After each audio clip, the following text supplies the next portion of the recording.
Salut chers résilients, j'espère que vous allez bien. Moi je vais super bien et actuellement je suis dans un lieu mythique, un lieu qui parlera certainement à beaucoup, ici au Cameroun bien sûr. Je vais vous donner les indices pour que vous puissiez trouver.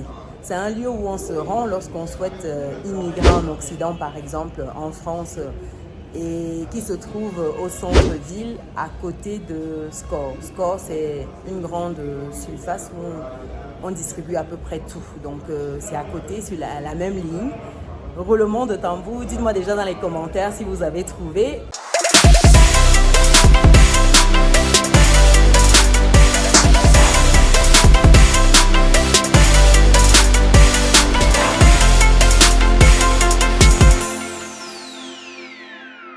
Je vous laisse voir également un autre fond.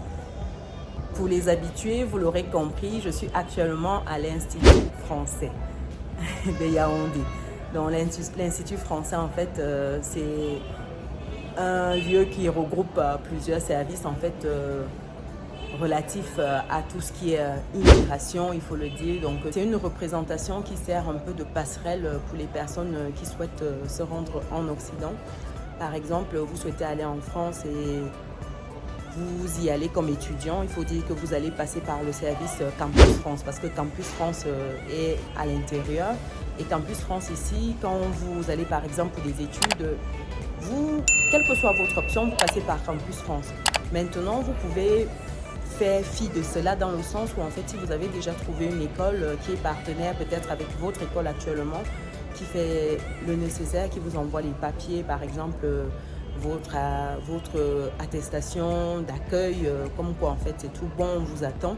Mais à Campus France, en fait, ce n'est qu'une formalité. Donc vous venez juste faire un dossier en mode de formalité. L'entretien, c'est qu'une formalité. Or, il y a d'autres personnes qui passent d'abord par Campus France pour trouver leur école, pour trouver en fait une université en fait qui pourra les accueillir. Donc il y a tous ces services-là également. Quand vous êtes à l'Institut français, vous avez tout ce qui est bibliothèque, il faut le dire. Donc bibliothèque, forcément, ça m'intéresse parce que récemment, auteur, pour les personnes qui me suivent, savent que je suis récemment auteur du livre Vivre et réussir en France. Un livre qui vous permet en fait de bien vous intégrer une fois que vous arrivez sur place. Un livre également qui vous permet d'investir sereinement une fois que vous y êtes, de sécuriser votre avenir et surtout celui de vos proches. Un livre qui vous donne en fait les clés pour une transmission bien faite et qui vous permet à votre tour d'avoir cette sécurité, cette autonomie financière dont beaucoup courent après toute leur vie souvent sans pouvoir atteindre. Donc le livre, il est juste là. Je vous le montre, il est juste là. Je l'ai là. Vivre et réussir en France. Donc pour les personnes qui sont intéressées, je vais mettre le lien pour le commander dans le descriptif de la vidéo. Pour des personnes qui me découvrent déjà dans cette vidéo, je suis Chimène Nana, je suis maman, je suis entrepreneur, je suis investisseuse en France et récemment de retour en Afrique, au Cameroun, pour m'installer. Et donc, je partage au quotidien des astuces, des techniques pour avoir certaine autonomie financière et surtout pour trouver sa définition du bonheur. Parce qu'à la fin de la journée, l'idée, c'est qu'on soit heureux. Donc après cette parenthèse-là, revenons à notre sujet. Donc je disais tantôt que lorsque vous êtes à l'Institut français, vous avez plusieurs services. Il y a le service, par exemple, bibliothèque. Vous pouvez y aller pour vous ressourcer, pour lire des livres. Et bientôt, c'est un livre que je souhaite effectivement que ce soit référencé ici pour des personnes qui souhaitent immigrer en France, vu que ça concerne principalement ces personnes-là pour qu'elles aient déjà ces outils-là. Parce que quand vous arrivez quelque part, vous devez avoir les comptes. Quand vous partez, il faut déjà être préparé. Il faut déjà savoir où vous allez trouver certaines informations. Parce que le problème de beaucoup, c'est qu'on apprend sur le tas et ça coûte cher. Ça coûte cher. On perd du temps, on perd de l'argent, on perd de l'énergie. Quand vous vous retrouvez comme moi à être arrivé, à découvrir tout. Déjà, quand je suis arrivée, j'ai été SDF. La personne chez qui j'ai réservé le logement a disparu avec les sous. Donc, j'ai commencé en fait mon parcours en France dans la rue. C'était pas très agréable pour vous dire. Et j'ai vraiment appris sur le tas. Et l'idée aujourd'hui, c'est pas que vous fassiez les mêmes erreurs. C'est pour cela en fait que des livres comme celui que je vous ai présenté existent. Pour que vous ne fassiez pas les mêmes erreurs, que vous ne tombiez pas dans les mêmes pièges, pour que vous ayez des outils. Parce que c'est le plus difficile, que vous ayez en fait un parcours qui puisse vous inspirer. Ça, malheureusement, c'est le malheur de beaucoup. Lorsqu'il y a même ces outils-là, ne prennent pas la peine en fait d'en prendre connaissance. Et ça, c'est bien dommage parce que ça vous permet vraiment de gagner des années en termes d'expérience, le parcours des autres. Et comme je disais tantôt, vous avez une bibliothèque là qui vous permet justement d'avoir accès à tous ces bouquins-là, ces bouquins qui transforment des vies. Donc, chers résilients, réconciliez-vous avec la lecture. C'est vraiment un moyen d'aller très vite, très vite. Et des livres, vous en avez quand vous lisez, qui changent votre vision du monde, qui vous permettent de vraiment level up. Vraiment, ne restez plus en mode dans votre coin, vous êtes là, on ne sait pas trop où vous allez, ce que vous faites, vous êtes en mode survivant. Non, il faut vivre, il faut arrêter de survivre. Et ça va vous permettre également, parce qu'il y a beaucoup en fait qui sont dans une quête perpétuelle d'argent. D'accord, mais qu'est-ce que vous faites? Qu'est-ce que vous mettez en place? Quel est le processus que vous avez entamé? Et au terme de ce processus, chemin faisant, vous aurez en fait des fruits qui vous permettront en fait d'avoir une certaine qualité de vie. Le problème, c'est que beaucoup se lancent dans cette quête-là pour de l'argent uniquement. Non, quand vous cherchez l'argent pour l'argent, vous ne l'obtiendrez pas. Vous n'aurez pas cet argent-là parce que vous devez apporter de la valeur. Il faudrait que ce soit en fait une obsession pour vous, apporter de la valeur aux autres. Parce que si vous ne prenez pas le temps d'apporter cette valeur-là aux autres, je vous assure que cet argent-là, vous pouvez chercher toute votre vie et vous n'aurez rien du tout. Parce que c'est en termes de valeur. Quand vous apportez de la valeur à quelqu'un, la personne apprécie cela et en retour, en fait, est capable de vous payer votre service.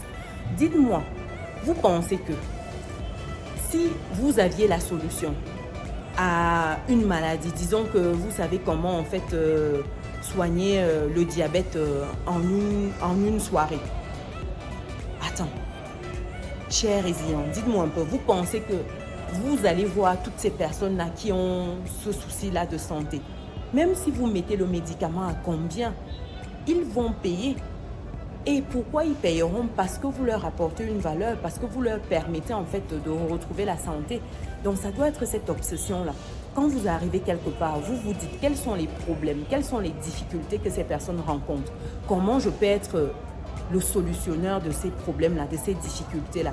Et à chaque fois que vous allez vous positionner comme solutionneur, comme apporteur de solutions, je vous assure que vous verrez par vous-même les résultats. Vous verrez que l'argent viendra seul. Vous ne serez plus en train de courir. Le problème, c'est que les gens pensent qu'ils donneront quand ils auront. Mais pourtant, il faut d'abord donner avant de recevoir. Ce n'est pas possible de recevoir sans donner. Ça, c'est le comble, c'est le malheur de beaucoup. En se disant que moi, je n'ai rien. Je n'ai rien à offrir. Mais si vous cherchez bien, vous avez toujours quelque chose à offrir. Et le problème, c'est que les gens ne prennent pas le temps de faire une introspection pour savoir qu'est-ce que j'ai comme talent, qu'est-ce que je peux offrir à mon prochain, comment je peux faire pour changer la vie d'une personne, de 2 personnes. Qu'est-ce que je peux faire? Et sincèrement, quand vous vous posez cette question-là, chers résilients, les réponses affluent. Parce que vous pouvez ne pas avoir de l'argent, mais vous avez le temps, qui est une ressource la plus précieuse que vous puissiez avoir. Et quand vous mettez votre temps à disposition, vous allez récolter l'expérience, la compétence. Or, beaucoup vont vous dire que oui, je cherche le travail, je ne trouve pas. Mais toi, tu es là parce que tu as le bac, parce que tu as une licence, tu penses qu'on va te donner un travail comme ça. Cherche l'expérience, cherche la compétence. Et ça s'acquiert quand on se rend disponible. Va faire du bénévolat. Parce que les gens vont te dire que je ne trouve pas le travail. Il y a le travail dehors. Maintenant, la question c'est que vous voulez les boulots qui sont payés 500 000 francs CFA. Or, vous sortez d'école, vous avez une licence, vous avez un master, vous voulez qu'on vous paye 1 million de francs CFA parce que vous avez un master. Mais qu'est-ce que vous apportez comme valeur concrètement? Et ça, c'est le problème de beaucoup. Ne soyez pas en mode diplôme, vous restez focalisé dessus. Et c'est grave. Quand vous voyez un médecin qui chôme, c'est grave. Ça veut dire que lui, avec son doctorat, Bac plus 7, n'a pas pu trouver une solution pour manger. C'est chaud, c'est chaud. Donc, dans un tel environnement, il faut apporter de la valeur parce que c'est comme cela que, chemin faisant, vous aurez votre pain. Et toutes ces personnes-là qui chôment, le pire, c'est que c'est des personnes qui sont intelligentes, c'est des personnes qui ont un bagage, mais sauf que ne voulons pas commencer petit. Il faut le dire, on commence très souvent petit, pour ne pas dire à 100%, à tous les coups on commence petit. Il peut y avoir des exceptions, des personnes qui naissent dans des familles plutôt bien loties, mais c'est souvent rare. La plupart du temps, il faut mouiller le maillot et il faut accepter de commencer petit. Ça, c'est le comble de beaucoup. Donc, quoi que vous fassiez, chers résilients, gardez à l'esprit que c'est un processus. C'est-à-dire que c'est marche après marche. Il n'y a pas d'ascenseur. Il faut prendre les escaliers. Donc, voilà pour cette petite capsule inspirée par cet endroit où je me trouve là pour cette démarche par rapport au livre. Et donc, dites-moi ce que vous pensez déjà de ce lieu-là. Est-ce que vous l'avez déjà visité? Vous voyez tout ce qu'il y a comme design, décoration. Qu'est-ce que ça vous inspire? Il y a du monde qui passe ici. C'est lorsque vous êtes dans des lieux comme ça que vous vous rendez compte que beaucoup de personnes aspirent à voyager. Et c'est bien de sortir un peu, c'est bien parce que ça ouvre l'esprit. Il y a des personnes qui sont nées 50 ans, sont toujours dans le même quartier, le même village. Non, vous devez sortir parce que quand vous voyagez, ça vous ouvre l'esprit. Il faut voyager. Et quand je dis voyager, il faut le faire dans les règles de l'art. Il faut aller régulièrement parce que le problème, c'est que beaucoup passent par des voies qui sont au péril de leur vie. Moi, je pense qu'il y a d'autres moyens pour arriver à ce résultat-là. Donc, quand vous avez cette possibilité-là, voyagez. Dites-moi dans les commentaires, vous êtes dans quel pays actuellement? Qu'est-ce que vous avez appris? Qu'est-ce qui vous a marqué de ce pays-là? Est-ce que vous allez y rester longtemps? Dites-le dans les commentaires.